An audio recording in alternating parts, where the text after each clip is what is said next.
அனைவருக்கும் வணக்கம். என் லைஃப்பில் இந்த மாதிரி ஒரு பெயின்ஃபுல்லான ஒரு சுச்சுவேஷனை நான் ஃபேஸ் பண்ணதே கிடையாது. மனசு முழுக்க வலி வலி மட்டும்தான். இந்த சுற்றுப்பயணத்தில் என்னென்ன மக்கள் பார்க்க வராங்க, அதுக்கு ஒரே ஒரு காரணம் தான், அவங்க என் மேலே வச்சிருக்கிற தங்கும் பாசம். அந்த அன்புக்கும் பாசத்துக்கும் நான் எப்பவும் கடமைப்பட்டிருக்கிறேன்.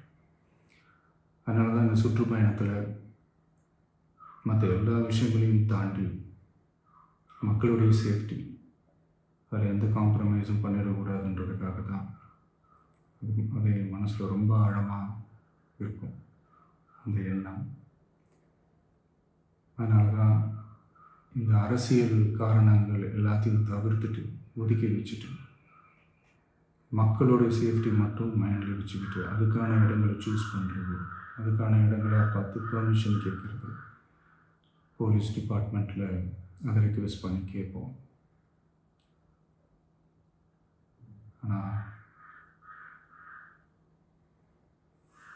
நடக்கக்கூடாதது நடந்துருச்சு. ஆனால் மனுஷன் தானே, அந்த நேரத்தில் அத்தனை பேர் பாதிக்கப்பட்டு இருக்கும்போது எப்படி அந்த ஊரை விட்டுட்டு என்னால் கிளம்பி வர முடியும்? நான் திரும்ப அங்கே போகணும்னு இருந்துச்சுன்னா அதை ஒரு காரணம் காட்டி அங்கே வேறு சில பதட்டமான சுச்சுவேஷன்ஸ், வேறு சில அசம்பாவிதங்கள் அந்த மாதிரி எதுவும் நடந்துடக்கூடாதுன்றதுக்காக தான் நான் அவாய்ட் பண்ணேன். இந்த நேரத்தில் சொந்தங்களை இழந்து தவிக்கிற இத்தனை குடும்பங்களுக்கும் என்னுடைய ஆழ்ந்த இரங்கலை தெரிவிச்சுக்கிறேன். எனக்கு தெரியும், என்ன சொன்னாலும் இது ஈடையாகாதுன்னு எனக்கு தெரியும். ஹாஸ்பிட்டலில் ட்ரீட் பண்ணிகிட்ருக்கிற எல்லாருமே சீக்கிரமாக க்யூர் ஆகி வரணுன்றதை இந்த நேரத்தில் நான் வேண்டிக்கிறேன். கூடிய சீக்கிரமே உங்கள் எல்லாரையும் நான் சந்திக்கிறேன். இந்த நேரத்தில் எங்களுடைய